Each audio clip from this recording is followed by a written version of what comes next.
Have you ever done a paint pour and you come back to check on it later and you found that the paint has migrated towards the center of the canvas because the canvas has sagged under the weight of the paint? Well, today I'm going to show you how I support my canvas underneath to keep that from happening. And this not only goes for acrylic pours, but on a resin pour, this is really critical to keep your canvas supported underneath. But before I show you my underneath support, I'm going to talk to you about what I do in the beginning when I get new canvases. So here is a 24 by 24 canvas, and this goes for any size. When I get a brand new canvas, I have a spray bottle of water and I spritz the back of the raw side of the canvas, spritz it. You can get it pretty wet, and when it dries, the canvas will tighten up kind of like a drum, and it will tighten up the whole thing. I've talked about this in previous videos from years back, but anyway, I wanted to talk about that again because that is a real easy thing to do. I do it to, if I get a batch of canvases, spray them all, let them dry either a few hours or overnight, and they have tightened up. However, that's not enough to take care of the problem that I'm talking about, but it is a first step. The next step I take with all my canvases is I do several layers of gesso. Gesso is just like a primer. You can use any brand. I've used Liquitex, Utrecht, different types of gesso. Gesso, it thickens up the canvas a little bit. It's a nice white surface to paint on. I do at least 2 or 3 coats. And the other thing I like about gesso is it gets rid of that canvas fabric texture. I don't really like to see that through a painting. So I highly, highly recommend you gessoing all your canvases. Now I'm going to show you the things that I have that I use underneath to support the canvas. And the good news is you may have some or all of these things on hand already. Number one of the things is a melamine shelf. These come in various widths and lengths. I like this for a long skinny canvas. This is one item, you may have this. The second item is a floor tile. This one is 12 by 12, but you can also probably find 16 by 16, I believe, different size of floor tile. The third item, and the one that I'm going to demonstrate with today, is a piece of drywall. You can get scrap drywall. In fact, like Home Depot and Lowe's, they have, I think it's a 24 by 24 pieces that they sell. You don't have to buy a whole sheet. It's just a few dollars for this. And I actually cut this down to a little bit smaller than that 24 by 24. I think this here is 20 by 20, which is going to fit underneath this canvas that I'm going to demo today. And you tape the edges with masking tape just to keep the plaster, from flaking off on the inside. This is real inexpensive stuff. It's easy to cut with a box cutter. And what do these 3 things have in common? Well, not only are they pretty easy to acquire, but they're all really flat. They're dead flat. The shelf, the tile, the drywall is dead flat. Cardboard is going to buckle on you. It might give way. It's going to warp. Pile of magazines is really not the answer either. So I look for things that are really flat. Now here's what I do. This is my 24 by 24 canvas. The other items that I use are yogurt cups. Now I have always used yogurt cups at the 4 corners of the canvas to keep the canvas off the table. That way your drips can drip freely. I have been collecting these yogurt cups. I've had these for several years and I have never thrown one away. Like, for example, if you get paint built up on it, you can just peel the paint off. Paint and resin peels right off of these things, and so you can keep them cleaned up, get all this gunk off of here.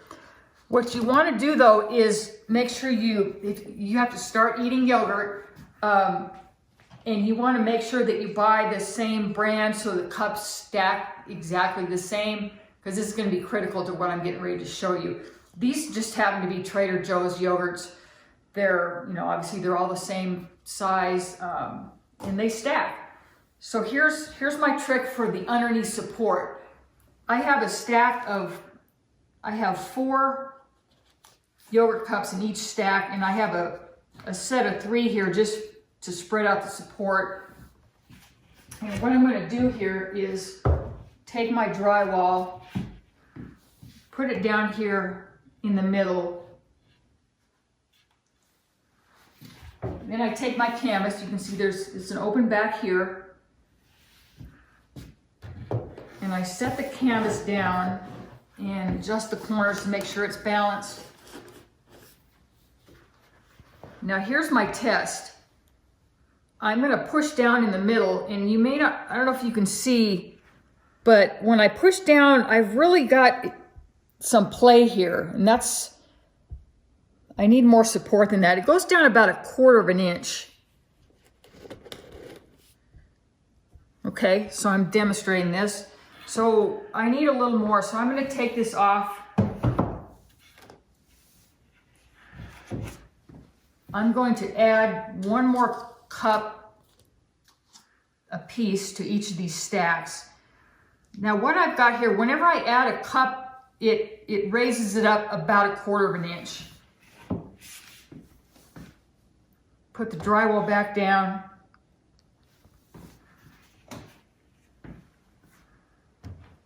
Put the canvas down over it. Make sure my corners are where they're supposed to be. See, now when I push down in the middle, the canvas barely moves. So really this just works out perfectly. Now what you don't want is to have too much underneath where you get the canvas raising up, and you'll see the outline of your drywall or whatever your support is underneath. So you don't want that. This is actually working out perfectly with this many cups underneath. And now I can do a resin pour or a paint pour, and it's going to stay supported pretty well. Now the nature of canvas, you know, there's a wood frame around it underneath, and so it's always going to tilt down just ever so slightly. But if you have the center supported underneath, it's really going to up your chances of success for any type of, you know, heavy paint or resin, and it's a really, really good support. That is how I do it. For those of you who paint on larger canvases, this support is even more critical. The larger the canvas, really, the more support it needs. However, you could run into a couple of issues. For example, I have 2 canvases here. They're both 24 by 36, but they're different brands. So you can see how the back brace is different. There's this one, and then I have another one here that has a different brace in the back. So what you'd have to do here is you'd have to custom cut some pieces of drywall to fit. Like for example, on this one, you'd need 2 pieces of drywall, 1 here and 1 here. And they would be cut, you just cut them just smaller than whatever this opening is. So there's a little bit of a, you know, adjustment sometimes depending on what kind of canvases you buy. And that'll teach you from buying canvases on sale. I'll tell you, because you buy this and then you buy this. What I tend to try to do is stick with the same brand of canvas. That way I have some consistency in quality and also the backing. You don't usually think about what this back looks like until you buy it, and there it is. So